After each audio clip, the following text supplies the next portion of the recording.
Jim Joyce. It's Here we another are, my friend. Wednesday, We did it. I like what you've done with the house. right? Like, got, hold on, a little couch here, a little thing there. It's our virtual home for your health and wellness coaching needs. You've officially moved into a cartoon. You're officially. You know, maybe life could be better in a cartoon. I don't know, but anyway, how you doing? Your crazy travel plans are kicking off. Kicking off. I'm hopping on a plane to New York on Sunday night. New York. Oh, sorry, Boston, New York. Going to New Orleans, back to Boston. Okay. So crazy. Cover a bit of states. You know, see what I can pick up on. So I guess we'll see each other there, right? So I'm gonna take this background off because see the real deal, the real cartoon life. Yeah, so Health Excel DTX event on the 15th, the gathering. So I'm looking forward to that. So I'll see you there. And then I decided to stick around to see what the hoopla is all about at the health HLTH. So seems like quite a few people. A lot of people going. I mean, seems that way. You know, there's a bunch of people tweeting about it, that they're showing up. We're gonna do some kind of. We'll do some kind of satellite reception. You know, Health Beacon will do something. I've asked Laura to do something associated with it. I was just catching up with Laura today, and she was saying you guys are even, I think, going to have a booth there with Matter or something. So, oh, right. Okay. Yeah. Yep. I knew that. Yep. I knew that. Check. I love that. Speaking of the Matter, we actually haven't plugged them before. They've been a phenomenal group for us. Good. Have you work with them? I think we tried when I was still at Bayer. I know we had a number of partners, but I hear, they're doing great stuff in Chicago area and beyond, right? Yeah, they really hustle for you. You know, they get you into booths and chase down clients for you and implementations, and we've really enjoyed a good group. So, awesome. Anyways, we're with them in their booth at Health. Yeah. Speaking of kind of accelerators, investors, today I just saw through the email, I don't really keep track of it that much anymore, but Startup Health Q3 report is out. So lots of interesting findings there. I'm sure we'll talk with our guest who's coming on, but the highlight, Unity, Steve and the team there, 9.7 billion. 9.7 billion. It's, for a total so far in 2021 over 30 bill. So that's, I think, last year, at least according to their numbers, total digital health investment was a little over 16. So we're now, through Q3 at 30 point something billion. So I know, I would question, right, like when things like Bright Health go went public, the largest digital health IPO. I'm sorry, like, I know they were considered a digital health company, but ultimately it's an insurance company.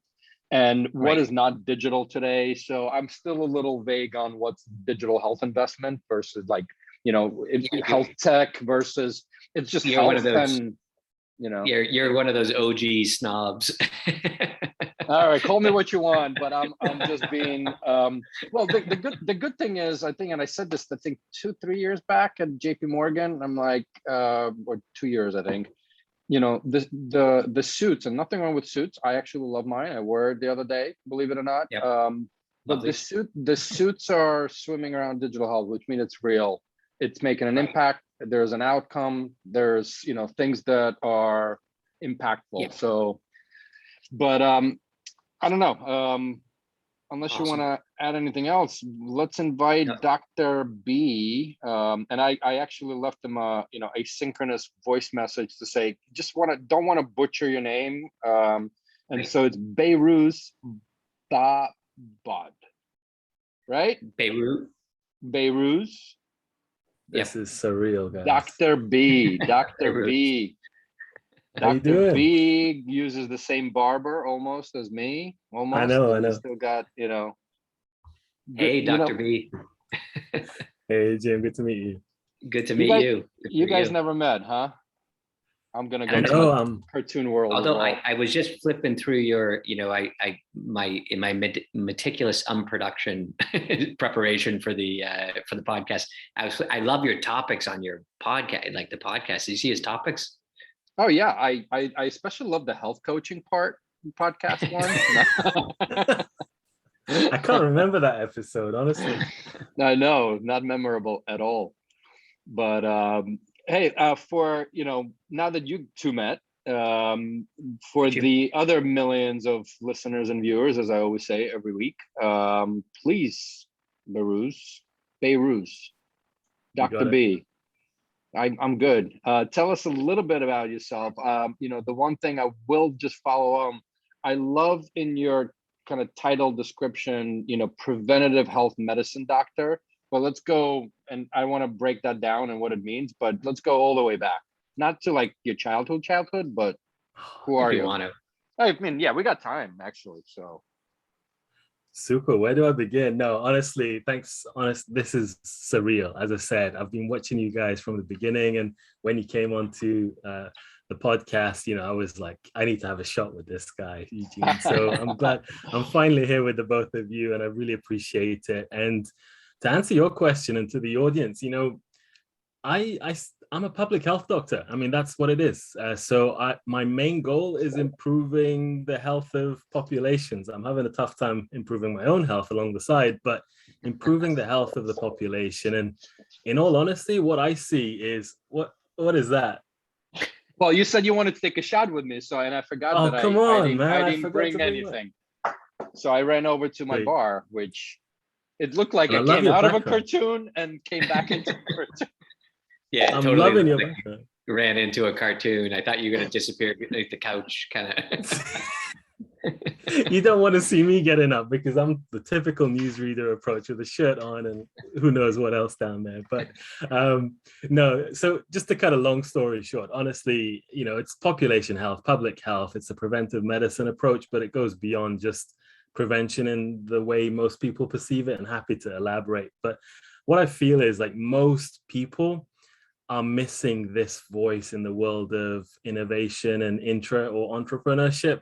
So who am I?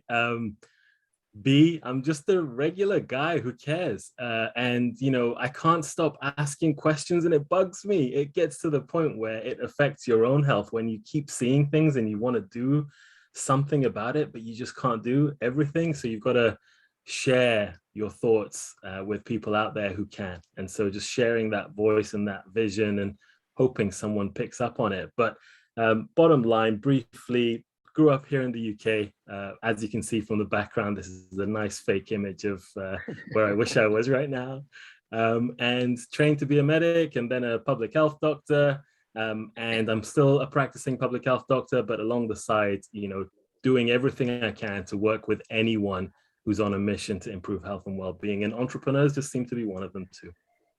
And who knew, like, being a public, like, it's the most famous, it's the most important job in the last 18 months, or it's become incredibly a focal point of everyone, like public health doctors. You guys are the rock stars now. Questionable. Yeah, but absolutely, I agree. No one knows what public health is. Didn't like Brad Pitt play Dr. Fauci or something in some guy? But maybe elaborate, because you kind of said it, like nobody really knows what public health really means. Like, as a public health doctor, maybe educate us too and our listeners. Like, what does that actually mean, right? Being a public health doctor. Question.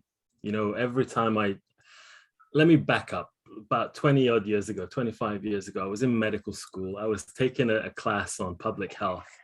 And it was the most boring class ever. I was falling asleep. Everyone's talking about statistics and research methods. I'm like, this is not for me, honestly. And forget what I ended up doing. But regardless, in a nutshell, if you think about what public health is, if it's successful, you won't know we're there. That's the success of public health. When it goes wrong, you'll hear about us.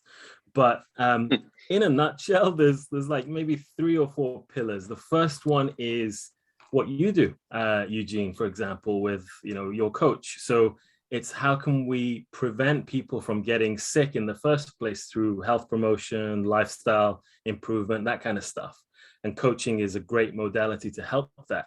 The other one is along the lines of what you do, Jim, with Beacon. So it's how do we improve the healthcare system and healthcare in general to be functioning better at all levels, from the patient, the caregivers, through to the not only the providers of healthcare, doctors, nurses, and so on, but also the administrators. How do we manage healthcare systems to be more efficient? And I would say the third one, there's more, but the third key one is what you've been seeing in the press all along for the last 20 months, which is protecting us, supposedly, from infectious diseases and environmental hazards, but that's a challenge. Right. Right. In which area so when you were practicing, which area did you gravitate towards? So I'm still practicing. Actually, that's what I got into public health for was really starting off as the chronic disease prevention and promotion. Okay. But I'm one of those guys that the more I learn, the more I'm interested in. And so I've become more of a generalist, and more so over the last 10 years is more in the how do we use data and insights. So epidemiology is the term, as you know, but how do we use data and insights to answer the questions that need asking? Okay.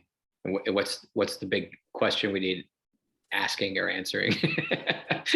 I got a lot of them, but they're highly personal. Your background changed, Eugene. I'm getting confused here. What's going on? I can go deeper into other backgrounds as well, but no, this is the real one. This is the real nice. Cartoon life. Nice. But I'd love to. Yeah, go on, Eugene. After you, go on. No. I go for it. I was just gonna take a shot. So enjoy. Cheers, man. I really want to get this out there. I mean, Jim, you asked this question. What is the burning question? And I just want to share something I posted on LinkedIn literally a few minutes ago. It's bugging me. It really is bugging me. You know the term value-based care, right? I mean, that we could get into a debate about that, but regardless, what I hate seeing, and I'm a pure fan of innovation, entrepreneurship, and more so entrepreneurship. I'm a huge fan of the mindset, not just for the sake of creating ventures and making a profit, which is absolutely great. I'm involved in that and supporting entrepreneurs too. But really the question that is missing, and correct me if I'm wrong, but all these industry reports and annual reports about how business and investments going is like, oh, we got a year-on-year increase in investment in startups in the health sector. Great. I'm over the moon. I want some of that too. But are they seeing the outcomes that we're looking for? That's the key metric we should be looking for, is dollar for dollar, pound for pound, euro for euro. What impact are you making on the outcomes that matter? You know what? That's such a perfect, landing into this discussion, because just earlier, Jim and I were catching up with a few minutes before we let you in. We're talking about the Startup Health Report, Q3. This is the largest year ever. And, from an impact perspective for the listeners, have fun listening. I was going to share, anyway, 30+ billion, right, this year so far. And I'm actually going to go back. It was Berlin. I think at that dinner was Marty. I think it was after Frontiers Health, which is also coming up in November. Looking forward to that one. Marty, Kristin, Milburn, a few others. And there was somebody at the table said, oh, how is this startup doing? Oh, great. Right. They raised so-and-so, right? And how is this startup doing? Oh, great. They raised so-and-so. And we got into this whole discussion that is the amount of money raised equal to the output and the outcome and the impact, right? And I think to this day, I wish there was a certain level of transparency into this in the outcomes. Because what does that 30 billion mean? Fantastic. It does, to me, that is a proxy to the success of those companies and the outcomes. But sorry, I went off on a. It feels like they've convinced, probably fairly smart people to back their plans to build some kind of healthcare proposition, right? Like, so they've said, hey, I'm going to take that 30 million or whatever that number is, and I'm going to scale what I have or build something new or test a theory, right? Isn't that what it is? So they've kind of convinced someone to back a plan. That's what it is. Yeah. There Yeah. we go. I mean, let's I mean, to be honest, I don't know all of them, right? But I was just checking out Commuter. It's fire-based services, but like I think I saw, honorary mention of Matthew Holt on every one of these. But I saw his tweet. It's like, I wish so and so would explain what Commuter actually does and why it's worth $3.5 billion, right? Right. And I actually reached out to a couple of techie, health tech people, and they'd never even heard of Commuter. That doesn't mean anything necessarily, but Right. I mean, research. This is drug discovery. I just kind of hop on. I think we all know City Block Health and the impact they're making, actually, right, at a sort of more primary care. Olive, gosh, love those guys, and Mike Biselli. I don't know how a CEO launches two businesses at the same time and raises money. We're with Marina here, we're having a hard time keeping up with one. So that's kudos to him. And again, I don't want to go through all of them, right? I just kind of brought this up on the screen just to make a point. Astronomical, right? But do you feel like, I mean, should I call you Dr.B or Behrooz? What's the B is fine, honestly. Dr.B. So, but don't you feel like we're in the stage right now, like on that question of like value, like, are they providing value and what's the obligation? And I think a lot gets, I don't know, like it's thrown at the, like it's a great time to be an entrepreneur, right? Like it's so much better than it was 10 years ago. And in digital healthcare, we'd watch these companies, they couldn't get any attention, 10 years ago, or certainly they couldn't get $500 million worth of attention, 10 years ago. But isn't it like, are we building infrastructure right now? I feel like that's what we're doing. Like in a lot of cases, we're building like basic blocking and tackling infrastructure. And that's kind of tricky to grab outcomes from, right? Like if you're putting in, like Eugene with your business, it's like you taken all this time to get this great group of coaches and segment them, understand them, and integrate them with them. And so if you were judged on just getting these coaches and getting that infrastructure in place, versus ultimately they'll have an impact, right? Agreed. And we keep saying, today we're a non-clinical service because it's very difficult right now to measure, but, absolutely. I agree with you. So I'm not on one side, I'm challenging ourselves, right. Also on, how do we justify, everything from valuations to, to money raised, to the impact of hiring X number of employees to make an impact for what? But measuring that is very difficult. Right. Public health. What do we do? Public health impacts. What do we do? We never even got to the fact that you are the entrepreneur's doctor. So not just a preventative health medicine doctor. Yeah, I'm looking for cognitive therapy here. Likewise. Digitized or real? Whatever you got. Whatever's on tap. Oh man, no, look, you raised a good point, Jim, and it's not fair to talk about early stage startups especially and expecting them to have outcomes. But let me back up a second and give you an analogy. Like in the academic research world, those who fund research studies, they've got to be informed and educated about where the needs are. So that's one aspect. So investors, in a similar way, the switched on ones, and there's a lot of them, and growing number of them, are switched on about where the real unmet need is and that, and we can elaborate on what those might be. But that's one side. The other side is like you, Eugene, with your coach. You're not. Innovation is great in the way you're delivering it, but the concept is proven. It works. Coaching works. So you know that from the get-go, you're creating something that has been shown to add value elsewhere. Now you're just delivering it in a scalable, better way. I would say, it's all about two or three things. The first one is obviously understanding where the unmet need is, and I'd love to elaborate on that in a moment. But the other side is demonstrating your value from the POC onwards. Really, it's like, does this actually solve a problem that matters? And of course, I had this conversation with Barry Shrier, founder of Giant Health. And I asked him this question. It's like, it's not our obligation as entrepreneurs to necessarily achieve those outcomes that you're talking about as a public health doctor. it's about making money. I get that. I really get that. But that's the way healthcare has been built up over the years on activities, and we're nowhere near where we should be. So do we want to be creating solutions that generate a ton of income but don't really get anywhere? How sustainable are those going to be, and how likely are they going to be adopted? Right. You know, and I'm not a doctor, even though my family thinks I am, and you know, they come to me for advice, and I keep reminding them I'm not.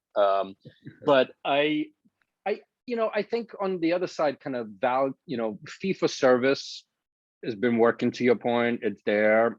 Has it been working?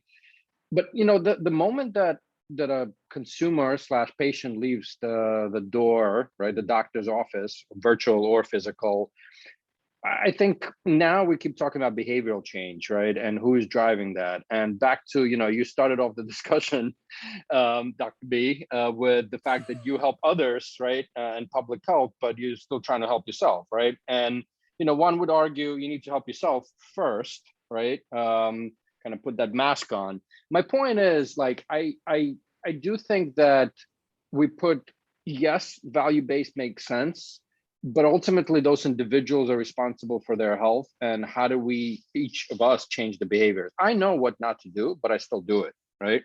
Like, I don't know, is this okay?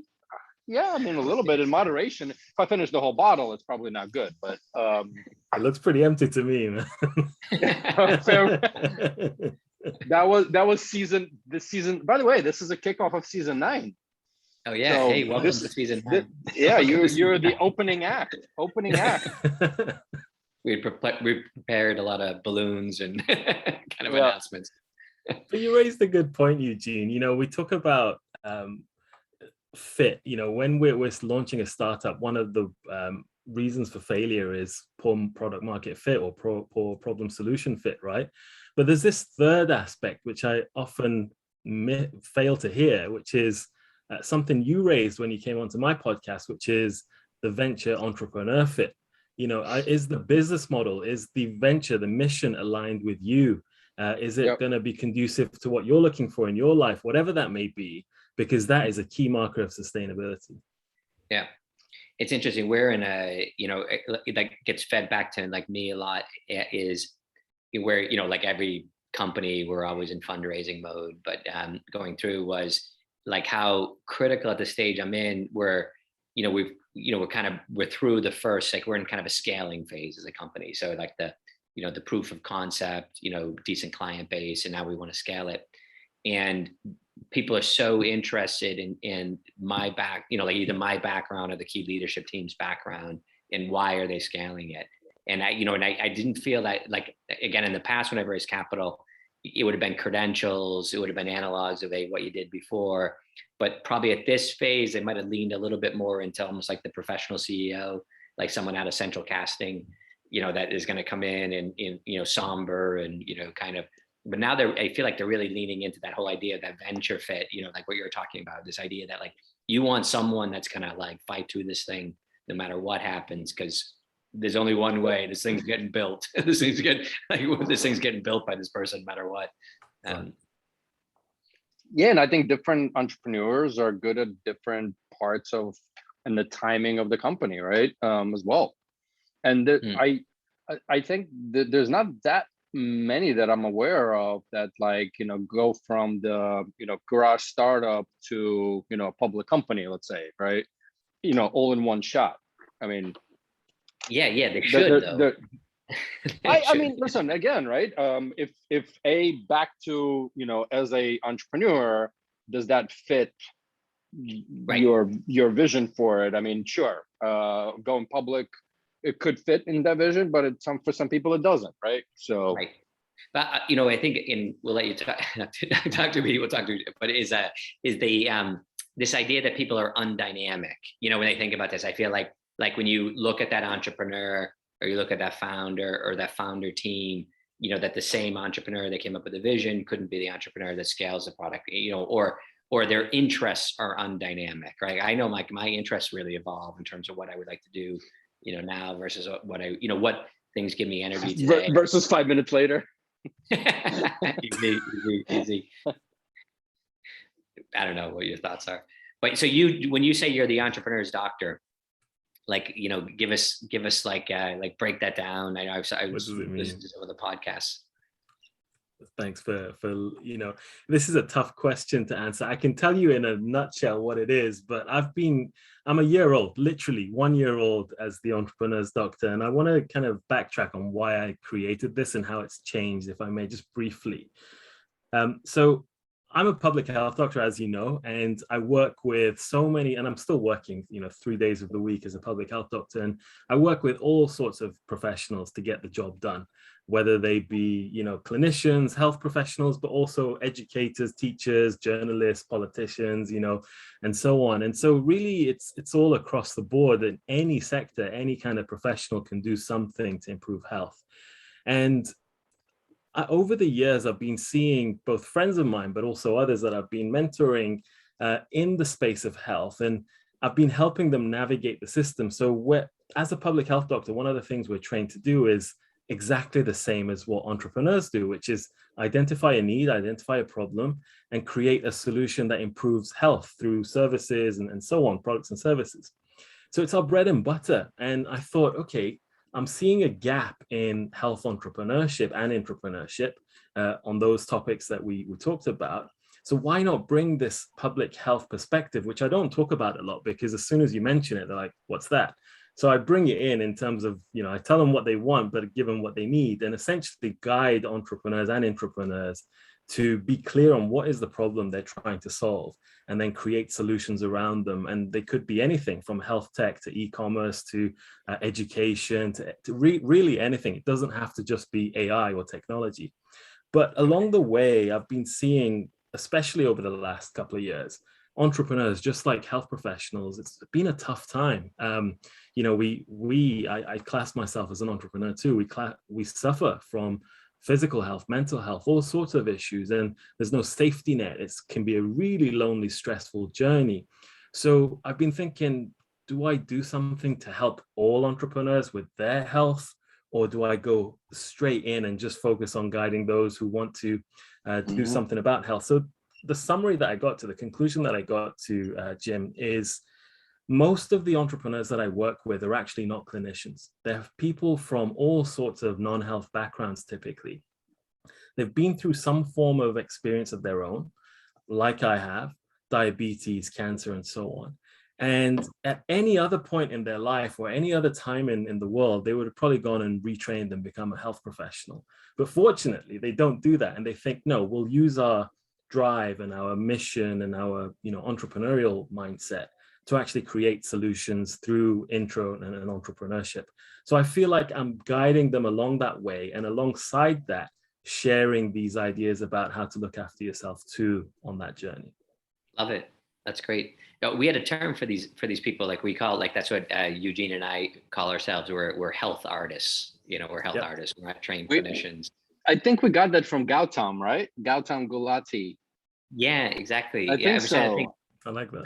I thought we came up with it on the fly. Did we take credit for it? I think, because I remember like being inspired by that. So usually I'm only inspired by my own ideas. You know what? We'll give it to you. But I think let's share it with Gautam. I'm actually catching up with him this weekend. He's definitely a health artist. I know he was talking about, it was definitely, but we had a fascinating conversation, but this idea like of being a, and I actually have used it before. Now I've used it since then, like a life artist, a health artist, where you're designing the healthcare system that you would wanted for your own circumstances, or for someone that you loved, or for a real problem that you're passionate about, right? You're designing for it. You're maybe a designer, an artist, you're a creative. Love it. So, okay. So switching gears, right? Like we have this like health artists and helping these people. I love that looking after the entrepreneurs helps, because it is very lonely, and we need people looking after ourselves, and then thinking about, I guess, defining what you're doing and rethinking that. That sounds great. So another topic that I saw you cover, and I hadn't listened to the podcast, yes, is like almost the opposite end of the spectrum. These giant companies, Google, Amazon, Facebook, do they have a space in this health tech transformation? Oh man, don't get me started. That was, I think last week I put that out, and And I look at my metrics just for the sake of getting some instant feedback on what people are thinking. And that was divisive, honestly. Like, I can imagine who hates that message that I shared and who likes it. Right. And what was the message? Well, what was the message? I've been hearing, I read a lot, I listen a lot to what people are saying in our space. And I often hear, and fight me back, honestly, I'd love to debate this, but I hear a lot of people, especially in healthcare, which I'm in, not wanting these external players to get in for obvious reasons, and fine. But here's my take on it. They don't want them in because they feel like, they have alternative interests. It's commercial. They're not in it really to improve health. They're in it for the money. This is what I'm hearing, right? And then there's the other side within the world of entrepreneurship, and I'm in both sides of the aisle, where we're like, we're the smaller change makers, we're the startups, the early stage ones, especially, where we want in on the action and not want one of these big players, which has lost their startup culture, getting in on the action. And many of these complex problems we have today, they are going to need the startup culture, not the scale up mentality. So my take on it, and the key message was, let's stop bashing them.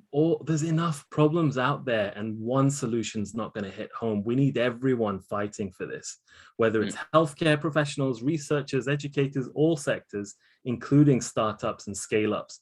And the last thing I'll say on that is, if you go back to the day of, my favorite pastime, which is flying. So if you go back to the Wright brothers and keep throwing stones at them because they're trying to fly, then we'd never be where we are today and seeing Captain Kirk go off to space next week. So, come on, guys, give him a chance. If you think about these big companies, come back to this infrastructure idea, sure. Apple, is delivered into the palm of our hands, a sensor or activity sensor. I check it before I go to sleep at night. I pick it up when I wake up in the morning. All this valuable data, a way to transmit information. Google gives me my library of researching my own conditions. Amazon drops something off at the door, to my house. And who am I missing here of the ones you mentioned? We have Amazon, Apple, Facebook. Facebook, I create connectivity, I guess, through family members and, except the other day when we lost connectivity for 8 hours, I think it was. That was crazy. I didn't know how to contact you, Jim. I only I was just waiting for someone to hit a button and delete all my bank accounts, and I was just like, this is the end. I mean, but so it was just so they got this vital infrastructure. They have vital infrastructure, to the healthcare solution that we're all completely dependent on. The idea that they wouldn't merge into it is kind of a folly. Yeah, and it's hard. I agree, and it's hard. I know you wanted to debate, but I think we're all kind of in agreement here, right? And I think, part of it is just let's look at the core business models, right? For big beasts to switch out from a existing business model, it's the same for the favorite topic that I have, pharma, right? Core business model is still molecules, right? And for whether it's Facebook or Google, it's still advertising, right? So let's face it. But both kind of industries are for-profit businesses, unless you're like Leo Pharma and a foundation setup, right? I think there's foundation they're set up. But anyway, for-profit businesses, and that's okay. Everybody, just because you're making money, that doesn't mean that you don't do good for the society. Now you could argue there's been flare-ups, with Facebook and Instagram and studies, and I heard Sarah Swisher, Pivot podcast, one of my faves recently. 900 plus marketing professionals working at Facebook, something like that, just to communicate the messaging. I mean, 900 plus people, crazy. So anyway, I went off on a rant, but my point here is I think we're all in agreement. Give everybody a chance, right? And each company and each type of company brings something different to the table. I got to come back on this, please. Okay, so go ahead. Love it. There's, I agree with you, but here's the thing that you touched on, and I want to hit healthcare with two angles. The first one is, I come from this public health world, which is very, I won't say the word, but it's really not, it's not your kind of, it's not really pro entrepreneurship. Sure, it's pro entrepreneurship, but it's not for commercial interests, right? It's anyway, without getting into politics, the issue with not making a profit is so, if you ignore that, it's so wrong, including in the healthcare system, as in here in the UK with the National Health Service. And I'll say why. The biggest mistake, I would say, and one of the biggest drivers of unsustainable healthcare systems is when you go in and just think about the health benefits, which is what I opened with, which is value-based care or value-based entrepreneurship. But there's another side to that value, which is cost. And there's got to be some income, whether it's for profit or not for profit, whether it's a social enterprise or traditional commercial. You've got to be thinking about the bottom line too. You can't ignore that. So the idea of doing things to improve health without thinking about the money, big mistake. And I've always thought like that until recently. But just briefly, just the other side of healthcare that I want to touch on, Eugene and Jim, it's like that's where I see the gap, which is all the attention is on healthcare. And even when it comes to, so forgive me when I say this, Eugene, even when it comes to coaching, I'm a true believer, we should carry on with that. Don't give up on that. But all the attention is on adults at the point where they're getting sick, right? So what we're forgetting is two things. Number one is, first of all, I said you don't have to be a clinician to be in health entrepreneurship. So actually those that are not clinical are better entrepreneurs in the health sector. But the other two things that I want to say is not all the determinants of health are within the healthcare system.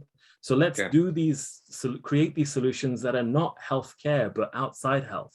And we can talk about that. But the other thing that I'll say is when it comes to things like coaching, it's not always at that point in time. We should think life course. We should think early life. We should think about a man and a woman, for example, or any kind of partner, any couple who wants to bring a child into the world. Let's optimize their health even before they conceive. All of these things combined add to health throughout your life course. Which, by the way, I'll just make a quick comment. While we as your coach are not providing those services, we have coaches on the platform that provide family and pediatric health coaching services as well. So there are all kinds of subspecialties. And if you just kind of building off of that, if you think about these big companies, and it's almost like the opposite. People say, should they get in? Do they have a place in healthcare? It's like, if they don't get involved in healthcare, like if you put it the other way, so you have the cost of all this, they're kind of filling our brains with podcasts and video materials that's affecting us. They're creating instruments for delivery of care, for research, for communication. It's almost like if they didn't get involved in healthcare, that would be, if they just stayed as a advertising for-profit organizations, or just selling, units of, phones, that'd be kind of a problem for society and certainly for public health. Yeah, 100% agree. We need everyone at the table. And sure, there's people who commission services and who decides where the needs are, and then they commission and invest in those that matter, but everyone needs in on the action. Can I add one thing? Yeah, go on, Eugene, after you. Sorry, I was just going to make a little bit of a joke, but kind of part of it is seriously. I mean, we all, at least I post pictures on Instagram of the food that I eat every dinner I go to. I actually would love for Instagram to tell me your fucking food habits suck, right? Like, really? I mean, I kind of, you kind of know it, but it's, whatever. But like, I would love that analysis from, when I check my little dashboard on Instagram and the notifications. I mean, somewhat a joke, but somewhat not, right? Because those companies, social media, they do have all my info and pictures and whatever. So just I don't know. You're such a quantified foodie. Yes, that's it. That's it. I've even, you guys know I have that the RFID chip in here, right? I've actually at one point looked for something that, hey, can I actually like put something in my esophagus as the food? And then as it gets like down, it tells me exactly what I eat. So I don't have to actually take pictures or put it in. I'd love that. Or something that's sitting in my, like, I don't know, even somewhere like in the intestine, just watching what the hell I eat. I would love that. But like, then what happens when it, like yesterday with WhatsApp and it goes down for 6 hours, you eat anything you want. I mean, yeah. Honestly, that's a little bit of like when I run out of my CGMs, I'm like, it's free for all. Meanwhile, my body's my body anyway. Oh, because you've got Anyway. the thing on now. You've got the. Yeah. I'm back on it. I pre-ordered from Levels a bunch more before I left for here, and then Awesome. I kind of put it back in again, just trying to hack away. So Okay. anyway, We hit it. so a little bit time check. Yeah, we're at 40-ish minutes. So maybe maybe the last question before your famous question, and this will be tough, Jim, for an entrepreneur's doctor. What was the aha moment? I know you kind of mentioned that public health is equivalent to entrepreneurship and problem solving, but like, what was that aha moment that you were like, oh, well, I really need to do this entrepreneur's doctor thing and help entrepreneurs? Gosh. Was there like a big trigger, or was this like an evolution as Yeah. So this has been building up over the years, and I've always wanted to be an entrepreneur. So it started about 10 years ago. I was a teaching assistant in Boston, and I know that's where you're from, Jim. And I was teaching assistant, and I saw one of the students there who created a startup out of her doctoral program at Harvard. And I was thinking, no one taught us this at school, that we could actually create solutions outside of academia and outside of traditional public health, but yet improve public health. And then I started seeing others. Another friend of mine, Eugene, you interviewed my old school friend, Peter Hames. Peter Hames, that's right. Yeah. And then, there's so many more examples I could go into, like Peak Vision or Propeller Health, all these examples of colleagues or friends that I've seen do things with their ideas. And I thought, okay, that's great, but I'm still going to be an entrepreneur. Here's the aha moment.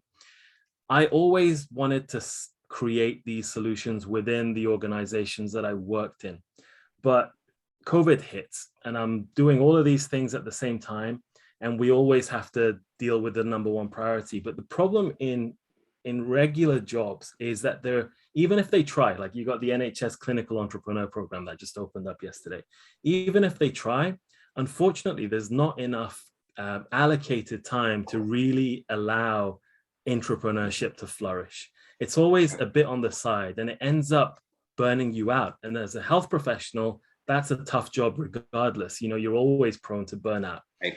And I got to the point about a few months before I launched the Entrepreneur's Doc, about 5 months before I launched it, I hit burnout. I hit a wall and I crashed. And I talk about this on my very first episode.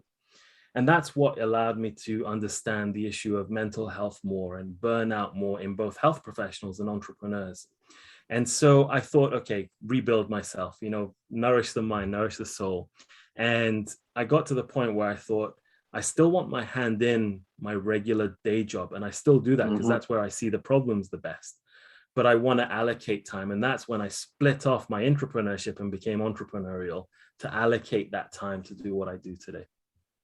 Excellent. And work with awesome entrepreneurs. Cool. I can't be happier, honestly. Go for it. That's awesome. It's God's work. God's work. Yeah.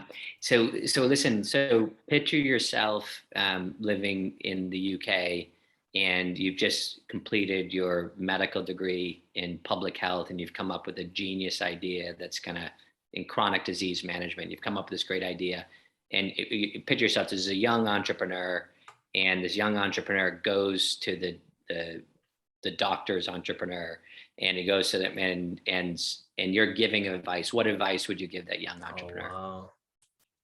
With hair at the time. Thanks for that question.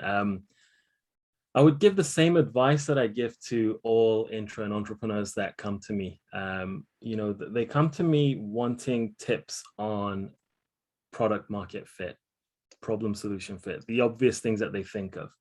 And in addition to that other thing that we just talked about, the venture entrepreneur fit, what I highlight to them is think beyond what traditional MBA and business programs teach you. Think beyond just doing market research for the sake of where the demands are, and take the public health approach. I'm doing this right now in the accelerator that I've started, essentially walking people through this tool that we use day in, day out in public health to design health services. It's called a health needs assessment. It's as simple as that. Google it or come to me and I'll teach it to you for free. Essentially, it's understanding what the problem is, but more importantly, how that problem that you feel is there ranks in the wider set of problems that your target audience and the commissioners of that are worried about, because that's going to help you with gaining adoption. So if I was advising myself and I'm about to launch something as we speak, I would be really focused on understanding where that fits with everything else. And I love your background, man. It sneaked in there. I actually, sorry, I was trying to load it up for the finish, but this is the Blue's Clues. When my kids were growing up, that's you know, so that. But I love your answer. So you said, I hadn't really thought of that before. So think about your problem, your healthcare problem that you're solving for in the context of whatever big problems these patients or consumers or people are trying to solve, and rank it. That's beautiful. It's fantastic. Love it. On that note, well, listen, Dr. B, this was amazing. Thanks for kicking off season 9. Woohoo. And for all those viewers and listeners, hit the subscribe button, share, comment, and we'll see you on episode 2 in season 9. Excellent. Thanks, Dr. B. Love you guys. Keep going. Cheers.